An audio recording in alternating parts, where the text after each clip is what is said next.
안녕하세요. 원유 확률 통계 버전 2 이원우입니다.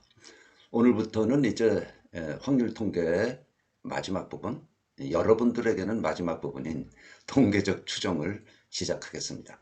통계적 추정은 바로 이전 주제, 이전 세션에서 다루었던 확률 변수, 확률 분포, 그리고 통계적 추정이 아주 긴밀하게 연결되어 있습니다. 조금 더 구체적으로 설명을 하자면 경우의 수와 확률이 상당히 연결되어 있고요. 그 다음에 확률 변수, 확률 분포, 통계적 추정이 또 긴밀하게 연결되어 있습니다. 물론 서로 나눠져 있지는 않습니다. 경우의 수에서 배웠던 것이 확률 분포에 또 나오는 것을 여러분들이 봤죠. 그러나 아무튼 확률 변수, 확률 분포와 통계적 추정은 연결선상에서 물론 이해를 해야 되고요. 통계적 추정은 사실은 좀 제대로 올바른 이해를 하고 가르치지 못하는 경우가 많습니다. 그래서 저는 조금 차근차근 통계적 추정을 확실하게 이해할 수 있도록 그렇게 한 5번 정도 생각하고 있습니다. 분량이 좀 작기 때문이죠. 자, 그러면 오늘 다룰 것은 모집단과 표본입니다. 자, 모집단이라는 거 확률 분포 시작할 때 잠깐 언급을 했는데요. 우리 모집단이라는 거는 관심을 가지고 있는 모든 자료들, 예? 뭐 예를 들면 어느 고등학교의 전교생들의 생활 습관을 알고 싶다. 그러면 전교생 1,500명이다. 그러면 그 1,500명이 모집단이죠. 1,500명. 그렇죠? 모집단의 크기가 1,500인데 모집단 전체를 조사한다는 것은 그렇게 또 쉬운 일이 아니에요. 예, 경우에 따라서 할 수도 있지만. 그래서 이 중에 어떻게 합니까? 표본이라는 거를 얻는 거야. 그렇죠? 표본. 그래서 표본을 100명 얻었다. 그러면 표본 값들이 나오는 거죠.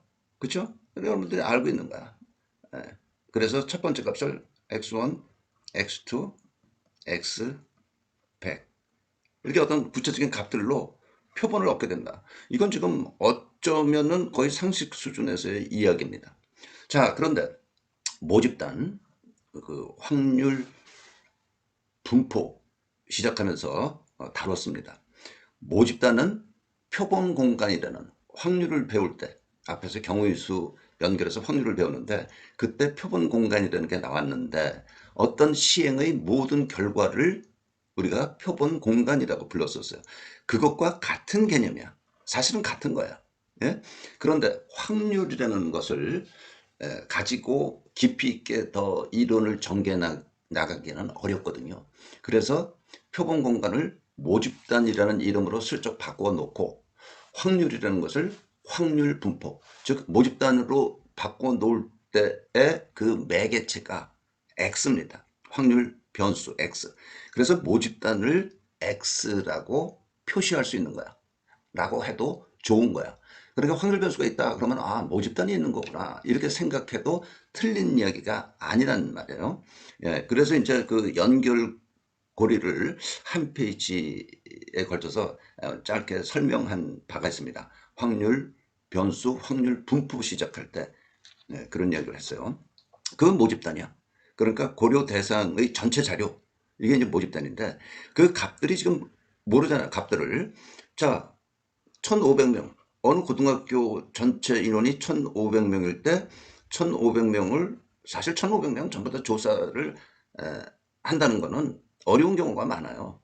뭐 결석하는 경우도 있고 시간이 안 맞아서 한 군데에 모을 수도 없고 뭐 모으지 않더라도 같은 시간대에 각 반에서 조사를 한다. 뭐 이런 게 쉬운 일이 아니란 말이에요. 그래서 X는 우선 조사한다고 한다. 뭐를 조사한다고 그럴까요? 월 소비액, 월 용돈액을 조사한다. 1,500명에 대해서. 예. 그러면 1,500개의 용돈액들이 있는 거 아니야. 그렇죠? 1,500개의 용돈액들이 있는데 몰라. 조사를 다 하기 전에는. 그래서 모르는 값이니까 그거를 X라고 표시하자. 그렇게 이해를 해도 됩니다. 그게 바로 확률 변수야. 근데 확률 변수라는 것은 이 자료가 여러 개 아니에요. 한 값을 가자. 예? 월 15만 원. 15만 원. 예, 모든 학생들이 15만 원. 그럼 그건 데이터도 아니죠. 그건 무슨 조사를 해. 이 값들이 월 용돈 소비액이 서로 다 다르기 때문에 어떤 친구는 25만 원, 어떤 친구는 8만 원, 네? 11만 원, 무슨 7만 6천 원 이런 식으로 전부 그 값이 다르기 때문에 이걸 조사라는 분석하려고 하는 겁니다. 아는 값이라면 할 필요가 없어요. 그건 데이터도 아니니까. 그래서 뭐야 값들이 서로 다를 테니까 뭡니까? 분포를 한다고. 어떤 확률 분포를 한다고. 용돈액일 경우에는 이제 1,500개라 할지라도 연속형이죠.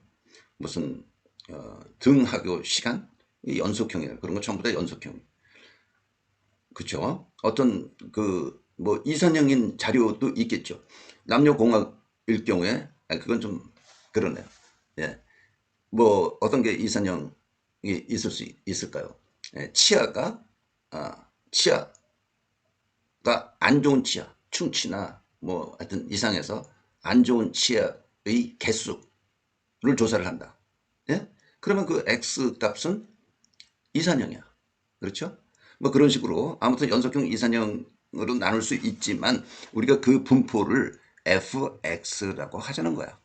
근데 아까도 조금 아까 설명했듯이요. 모집단 전체를 조사하기는 어려운 경우가 많습니다.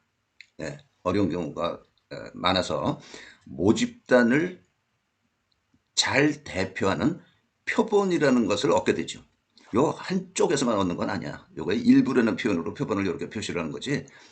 뭐 여기만 구석진 데만 어느 특정한 곳만 뽑아내는 게 표본이 아니에요.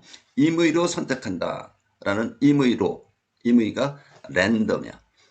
랜덤하게 모집단에서 값들을 구했을 때 그걸 우리가 표본이라고 하는데 중요합니다. 매우 중요해.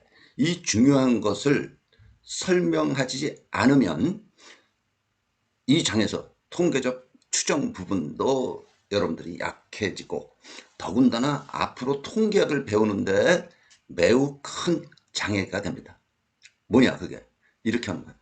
표본을 확률 변수로 표시한 거야. x1 확률 변수는 대문자예요. x2, xn 그죠? 이건 이론입니다. 예. 표본을 이렇게 표시를 해. 그런데 표본은 우리 여기서 이야기했던 어떤 구체적인 값들 아니야. 그럼 저건 또 뭐야? 예. 요 이론적으로 표현된 대문자로 표현된 표본들의 구체적인 값들 x1, x2, xn 구체적인 값이니까 소문자로 표현을 했습니다. 우리는 여지껏 표본 그러면 이거를 알았어. 이렇게만 알았어. 이것도 표본이라고 부르는 거야. 예. 여기서 이 대문자로 표현된 표본하고 소문자로 표현된 표본 확실하게 구분 이해하고 넘어가야 됩니다. 자, 그래서 여기 대문자와 소문자의 차이 표본, 대문자로 표현된 표본 x1, x2, xn 그러면 대문자는 뭐라고? 확률 변수야. 그렇죠? 그러니까 이론적으로 여러분들이 혹시 처음 들으면 처음 듣는 사람들이 대부분 1이라고 생각이 됩니다. 이 이야기를 x1, x2, xn을 대문자로 표현하고 표본이라고 그랬단 말이야. 그럼 이것들이 변수야 전부. 예? 분포한다고. 변수면은 분포를 해. 예, 그 분포한다는 이야기는 조금 이따가 하고. 그런데 실사 단계라고 그랬죠? 실사 단계를 거쳐서 이건 이론에서 이야기하는 거고 실사 단계를 거쳐서 구체적으로 얻어진 스몰 레터 소문자 x1, x2, xn 요것도 물론 표본이라고 부르는 거야. 우리가 여지껏 알고 있었던 표본의 개념은 이거야. 여러분들이 알고 있었던 표본의 개념은 n개 확률 변수들의 구체적인 측정된 값, 어떤 값이야. 예? 표본이 어떤 값으로 얻어진다. 그것도 우리는 표본이라고 부른다. 그러면 이제 이거는 사실 뭐 아는 이야기인데 이거를 잘 모르는 이야기니까 이거에 대해서 조금 더 이야기를 해봐야 되지 않겠어요? 그래서 x1, x2, xn이 뭐냐? x1을 나는 이렇게 설명합니다. 첫 번째 얻어질 어떤 값, 머릿속에만 있는 거죠. 이론이죠. x2는 두 번째 얻어질 어떤 값, n번째 얻어질 어떤 값. 그 값들이 어떤 실사 단계, 실사는 구체적으로 실제로 알아보는 단계야 말이야. 단계를 거쳐서 구체적인 값으로 x1 구체적인 값, x2 어떤 값, xn 어떤 값으로 얻어진다는 이야기를 여기서 하고 있는 겁니다. 이해됐습니까? 네? 매우 중요한 부분입니다. 중요한 부분은 통계적 추정을 올바로 제대로 잘 이해하는 데 중요하고, 또 앞으로 행여나 여러분들이 대학에 진학해서 통계학을 배울 때 그때도 매우 중요한데, 예, 이거를 제대로 잘 이렇게 설명하는 책이 교재가 별로 없습니다. 구체적으로 그래서 계속 강조하면서 여러분에게 설명을 하는 겁니다. 표본 다시 한번 이야기해. x1, x2, xn이 표본인데 이것들이 분포를 해. 변수기 때문에, 확률 변수기 때문에. 그래서 IIDFX라고 표현을 하기도 합니다. 뭐 할 수 있어요. 그런데 이제 조금 저급한 통계 학 수준에서는, 아니, 저급이 아니라 낮은 통계학 수준에서는 이런 말을 잘 안 쓰죠. IID라는 말을. IID 뭐 생소한 용어지만 영어인데요. Identically, Independently Distributed. 똑같이 identical하다, 똑같이 independent하다, 독립적으로 분포한다. 의 약자야. IID. 예. 나도 여기서 IID라는 말을 자주 하거나 그러지는 않을 겁니다.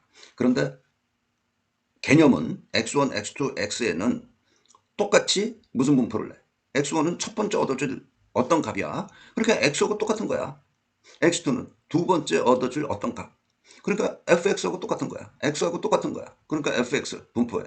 x에는 n번째 얻어줄 어떤 값. 그러니까 x하고 n번째야. x하고 똑같은 분포 fx를 한다는 거예요. 근데 이놈들이 x1, x2, xn이 독립이란 말이야. 그렇죠? 표본 값들도 독립이야. 예. 뭐 옆에 있는 친구가 점수예요. 70점을 받았어. 그렇다고 내가 82점 받은 건 아니야. 예? 여기 68점 받았어. 68점 받은 학생한테 내 점수 82가 영향을 준 것도 없어. 그 개념으로 그냥 그런 개념으로 독립이라는 것을 이해하고 넘어가면 되겠습니다. 됐습니까? 예, 그래서 이 IID라는 용어는 여러분에게 중요한 건 아니지만 이걸 알아두고 있으면, 이해하고 있으면 좋다. X1, X2, Xn은 독립적으로 똑같이 fx, 모집단의 분포 fx를 한다라는 이야기는 통계학을 이해하는데, 통계적 추정을 올바로 이해하는데 매우 중요한 겁니다. 자, 그래서 이제 또 이야기 반복했어. X1, X2, Xn들은 각각 독립이며 똑같이 fx 분포를 한다. 하첨자는 뭐냐? 표본을 나타내기 위한 수단이에요. X1, X2, Xn. 예? 그런데 뭐라고 설명했어요? X1을. 첫 번째지 뭐. 이건 두 번째. 이건 n번째. 그래서 하첨자 1, 2, 3, 4에는 단순히 표본을 나타낼 뿐이다. 별도 의미를 갖지 마라, 부여하지 마라 라는 이야기입니다. 자, 여기까지요. 모집단이라는 간단한 설명과 표본이라는 것에 대해서 확실하게 이해하고 넘어가야 쉽게 다음 문제들을, 다른 부분들을 이해할 수 있습니다. 자, 그러면 우리 잘 아는 게 표본 평균이네요. 위에 있는 확률 변수로 표현된 표본을 가지고 전부 다 더해서 n으로 나누면 뭐야? x바라는 표본 평균이 얻어지는 거야. 그러니까 x바도 뭐야? 이게 대문자니까 이것도 대문자. x바도 확률 변수야. 확률 변수는 뭔지 모르지만 일단 확률 분포를 한다. 그것도 항상 연결시켜서 생각해야 됩니다. 확률 변수는 아무튼 확률 분포를 하는 거야. 예? 예, 그것도 연결해서 어려운 건 아니죠. 이것은 당연한 거죠. 그렇게 알고 넘어가겠습니다. 자, 다음 모수와 통계량이라는 용어가 있습니다. 파라미터, 통계량은 statistic. 이거는 통계학은 대문자로 쓰고 statistics인데 이건 statistic 뭐 단수죠. 여러 개면 여기도 복수가 들어가지만 소문자입니다. 그걸 통계량이라고 합니다. 모수와 통계량이라는 것이 무엇인가? 모수, 파라미터라는 것은 모집단에 대해서 모르는 값. 모집단에 대해서 모르는 값. 뭐예요? 모집단이 있어. 모르는 값. 평균. 모르죠? 분산. 모르죠? m이나 시그마 제곱에 대해서는 확률분법 기대값에서 이미 배웠어. 그런데 평균은 알겠는데 m이라는 건 더해서 더한 개수로 나누는 게 평균 아니에요.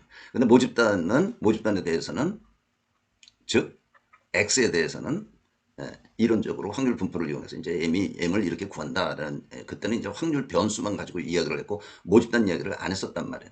별로 안 했어. 그래서 확률 변수에 대한 평균, m, 분산, 시그마 제곱 이거를 어떻게 구한다라는 설명을 했었죠. 그래서 모집단이 x1, x2, xn 모르는 값들이란 말이야. xn까지 여기 대문자예요. 대문자예요. 굉장히 큰 거야. 예? 이렇게 쭉 값들이 있어. 이 값들의 평균 m은 뮤예요. 네. 뭐 여러분들이 자꾸 뮤가 왜 나오나 그렇게 생각할 수 있지만 뮤라고 알아두어도 됩니다. 그러나 고등학교 확률 통계에서는 뮤라는 그리스 문자가 안 나오고 대신 m으로 표현을 하니까 m으로 모집단의 평균을 알고 있는 것이 x 확률 변수 x의 평균은 m으로 알고 있는 것이 좀 편리하지만 아니 뮤라고 이걸 뮤라고 표현을 해도 뭐 어려운 건 아니니까 혼용하자라고 그랬어요. 시그마 제곱은 뭐 다르게 표현하기가 어려우니까 이건 시그마 제곱이라고. 분산은 시그마 제곱이야. 그러니까 m이나 시그마 제곱은 사실 이 큰 모집단에 대한 m이나 시그마 제곱은 모르는 값이란 말이야. 그래서 그걸 우리는 통칭 파라미터라고 부르잖아요. 파라미터입니까? 파라메터입니까? 어쨌거나 우리 한글 표현이니까요. 모르는 것들. 그런데 이제 통계적 추정을 위해서 추정이라는 것도 간단히 앞으로 설명을 하겠습니다만은 아무튼 이 모집단 전체를 구할 수 없으니까 어느 일정 규모의 표본을 얻자라고 그랬죠. 그래서 x1, x2, xn, 스몰 n이야. 표본의 크기는 주로 스몰 n으로 표현을 합니다. 표본을 이렇게 확률 변수로 표현을 하면 여기서 평균은 뭐야? x바. 분산은 S제곱이라고 표현을 합니다. 이건 조금 있다가 여기서 바로 밑에서 하겠습니다. 시그마 제곱. 대신 표본에서는 S제곱으로 표현을 한다. 뮤, M 대신 X바를 가지고 이야기를 한다. 그 이야기예요. 그러면 실제로 표본 값들을 얻었을 때도 어떤 실사 과정을 거쳐서 실사 단계를 거쳐서 어떤 값들을 구한다고 그랬죠. x1, x2, xn 스몰 레터 소문자 x1, x2, xn은 구체적인 어떤 값들이다. 이것도 우리는 표본이라고 부른다. 표본이라고 부른다. 그럼 여기서 계산된 평균값은 스몰 소문자 x바 소문자 s제곱이죠. 그래서 이런 표본에서 계산된 것들은 통계량이라고 부른다. 통계량은 표본으로부터 얻은 어떤 결과, 표본으로부터 얻어진 결과를 통계량이라고 부른다. 그러니까 이런 것들을 통계량이라고 부르고 이런 것들을 파라미터, 모수라고 부른다라는 이야기야. 이것도 물론 통계량이에요. 그런데 이제 보통 여기서는 양이 되는 단어 이걸 빼고 그냥 통계 그러죠. 통계 그래. 예? 어떤 뭐 통계가 있는데 강우량 3월 통계가 있는데 역대 몇 년 동안에 통계가 있는데 얼마다. 그거는 몇 년 동안에 걸친 X바가 얼마다라는 그런 이야기예요. 네. 표본 평균 조금 더 구체적으로 이야기하면 표본 평균은 대문자 x1, x2, xn을 n으로 나눈 거 대문자로 표현했으니까 x바 대문자로 표현을 했어. 이것들이 전부 확률 변수니까 이 확률 변수들로 만들어진 x바도 확률 변수 뭐 확률 분포한다. 그런데 구체적으로 얻어진 표본 값들 가지고 x바를 또 구할 수 있어. 그렇죠? 그러면 그 표현은 이렇게 되는 거예요. 분산은 이제 조금 이따가 더 자세하게 설명을 해야 됩니다만은 분산이라는 건 좀 어려운 개념이거든. x가 있을 때 분산은 뭐였어요? 예? x-뮤의 제곱 기대값 평균이라고 그랬어.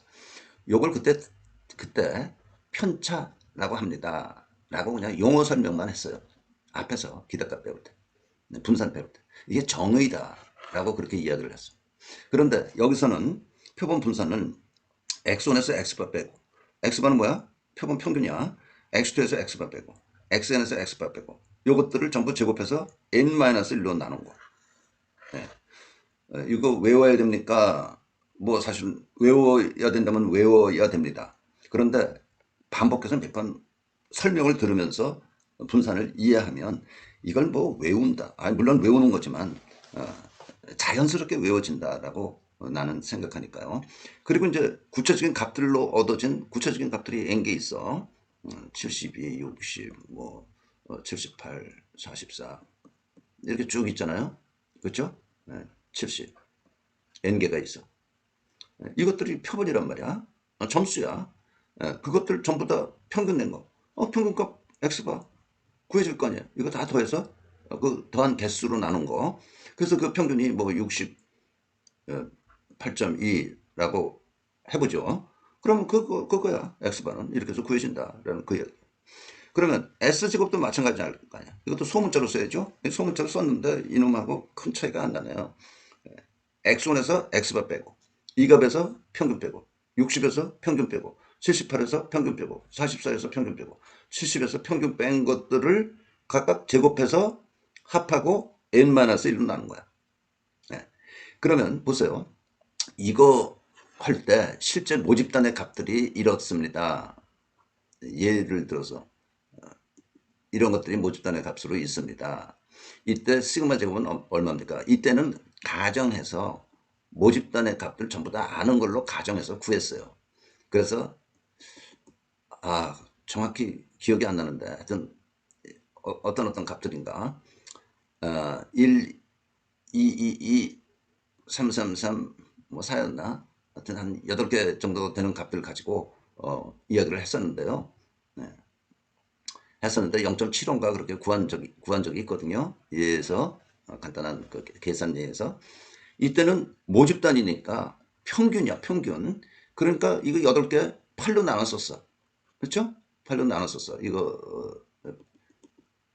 평균까지의 차이를 제곱한 것들을 다 더해서 8로 나눴었어. 가지고 0.75인가 그 계산이 됐었는데 이건 시그마 제곱의 평균이 돼. 이것들의 평균이라는 것을 보여주기 위한 하나의 실제 가정 예였고 가상 예였고 여기서 이제 실제 값들 가지고 하는 겁니다.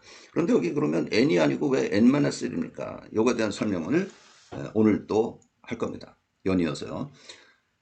그런데 대강 여기까지 이해했죠? 자, 분산과 표준편차. 조금 아까 나왔던 분산과 표준편차. 이거 올바로 이해하는 것도 만만치 않습니다. 그런데 뭐냐 하면 퍼짐의 정도를 나타내는 지표야. 자료가 있잖아. 그럼 이 자료가 얼마나 넓게 혹은 좁게 퍼져 있는가, 얼마나 넓게 혹은 좁게 퍼져 있는가를 나타내는 지표예요. 표준편차가. 또 분산이나 표준편차나 같은 모태에서 출발한 거야. 그 적절한 이야기는 아닌 것 같고 분산이나 표준편차는 같은 개념이에요. 분산의 루트 씌운 거. 그게 표준편차야. 그러면 반대로 표준편차를 제곱한 게 분산이 되는 거죠. 그죠? 자, 그래서 표준편차나 분산은 자료가 얼마나 넓게 혹은 좁게 퍼져 있는 것을 나타내는 통계 지표라는 거 알고요. 우리 저 표준편차, 분산이 어디서 집중적으로 나왔습니까?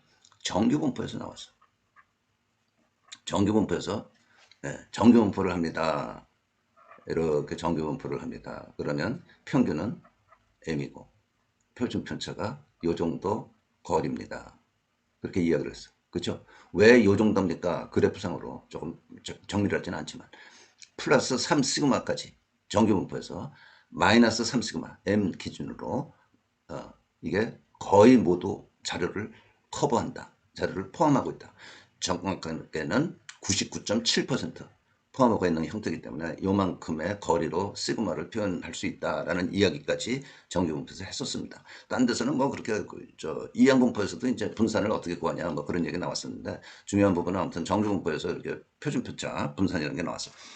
표준편차를 구체적으로 설명하기 위해서는 실제 얻은 자료들 표본 가지고 이야기해보자. 실제 얻어진 n개의 자료가 있어. x1, x2, xn.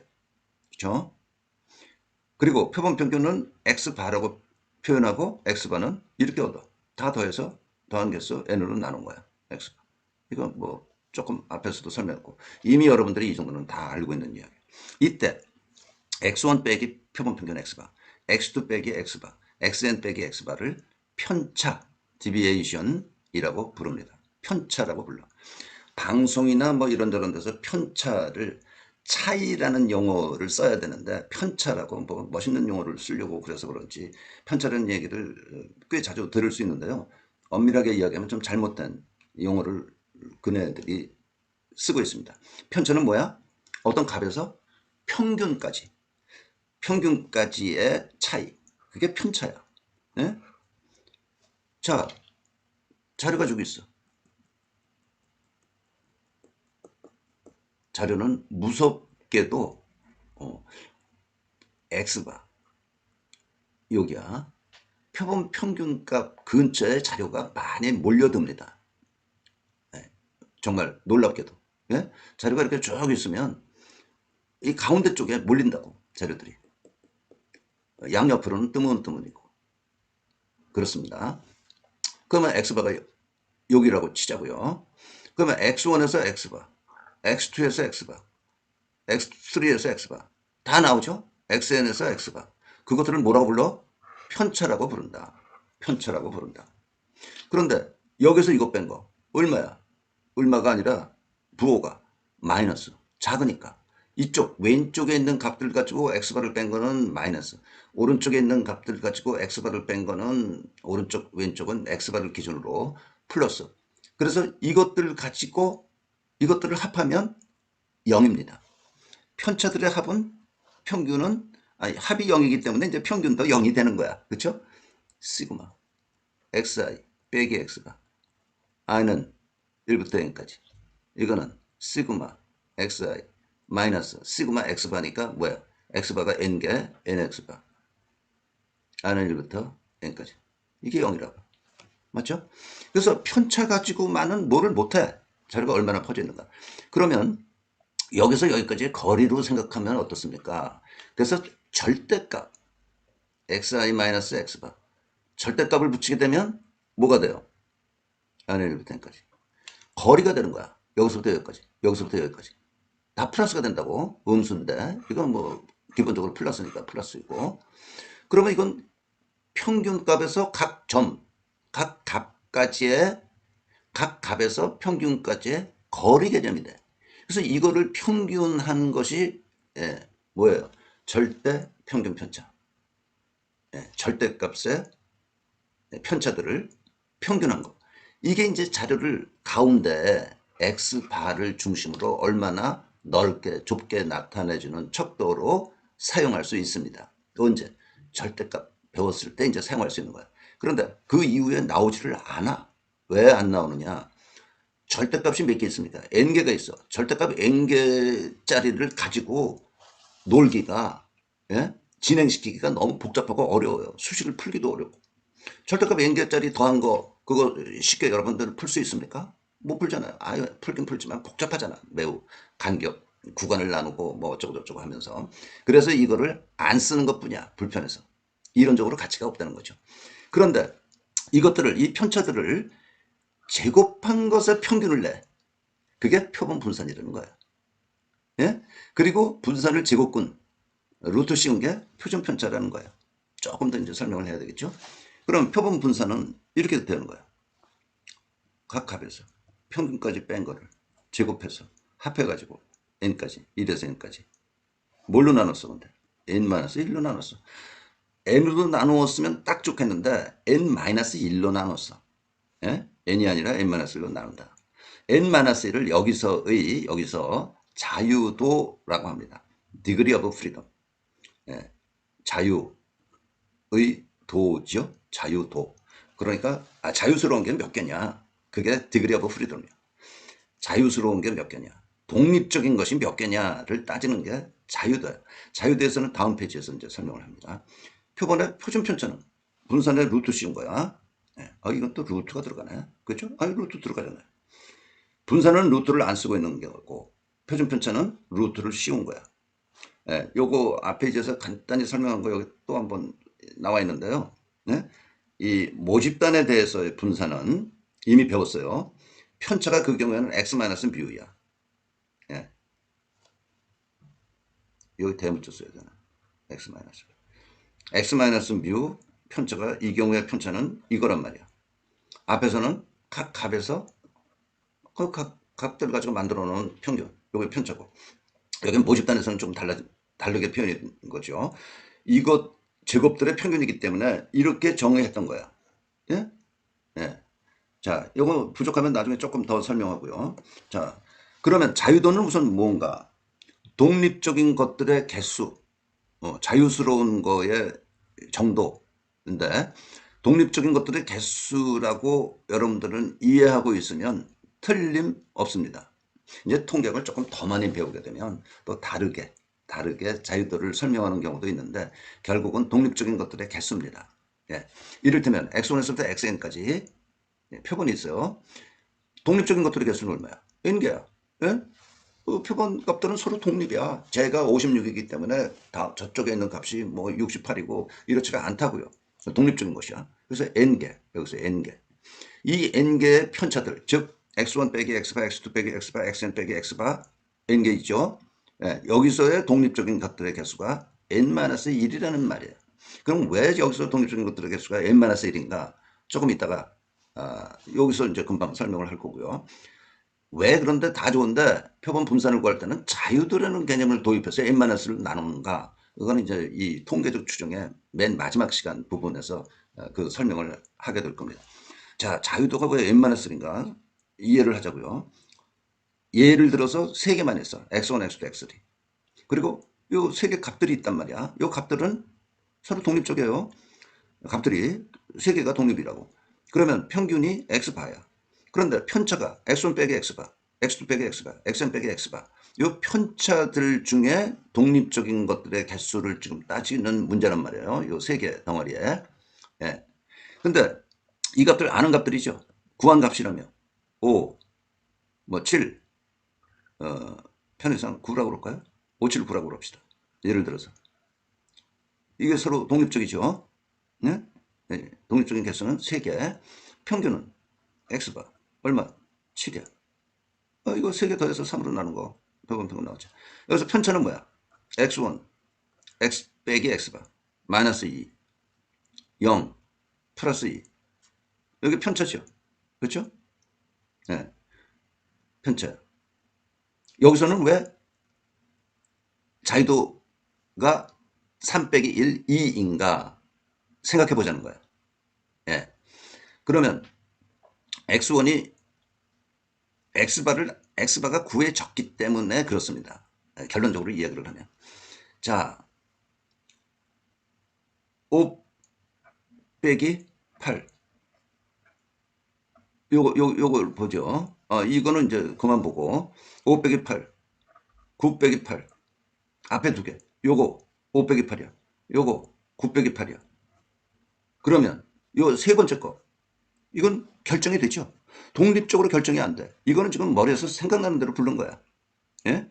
그러면 83은 24에 예, 두 개 합한 거 14니까 10이네. 어?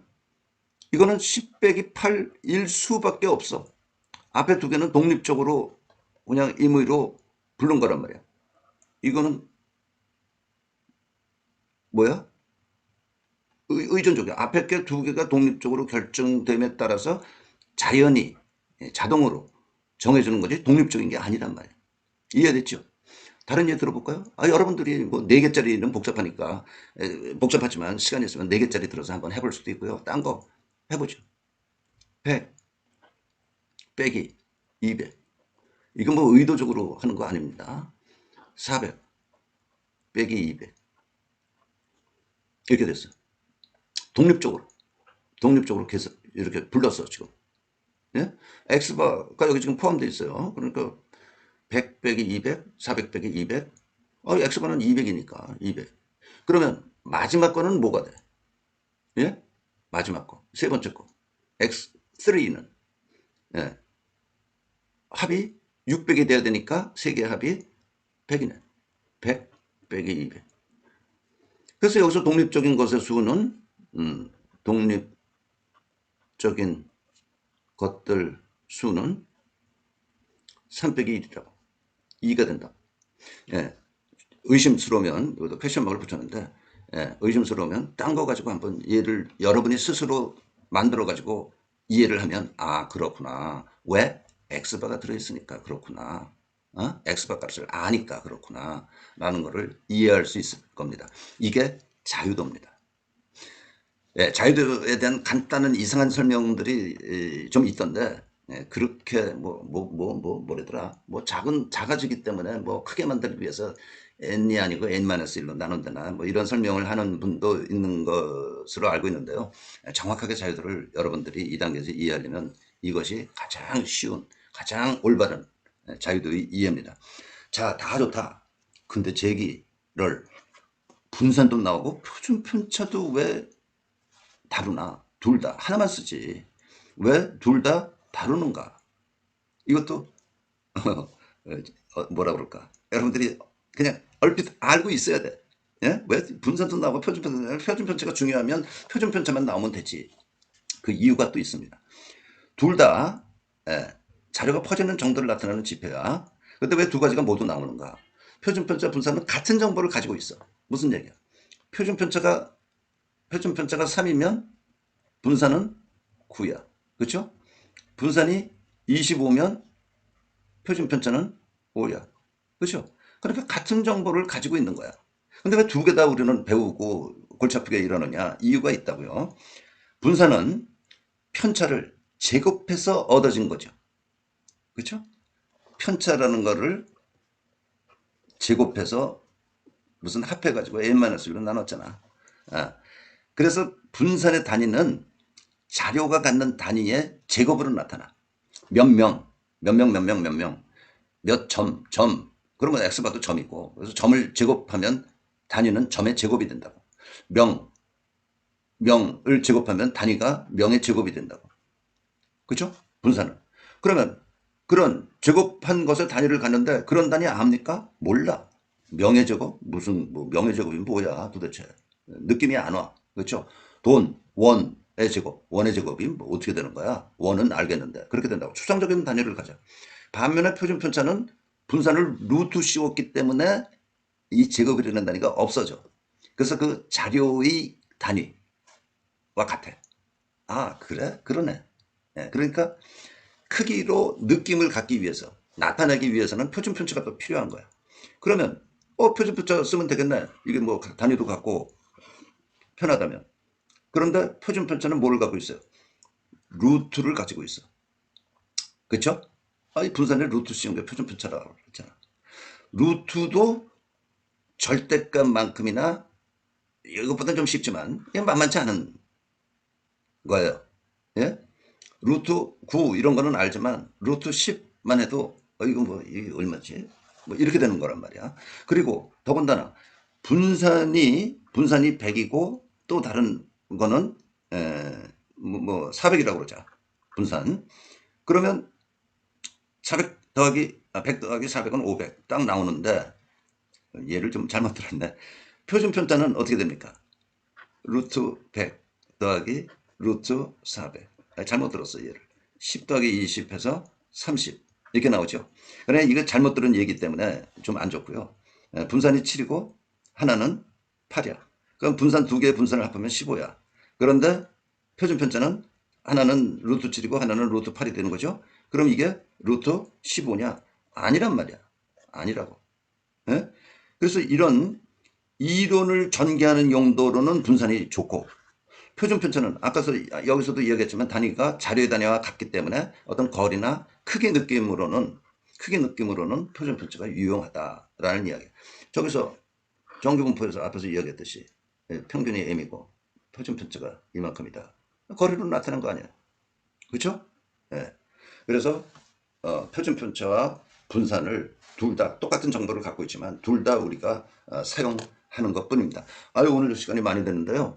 고생했습니다. 오늘 강의한 내용 조금 한번 잘 모르겠으면 한 번 더 리피트를 하시거나 해서 내 걸로 만들어 두면 통계적 추정 아주 쉽습니다. 쉽게 이해하는 부분이 이 부분이야.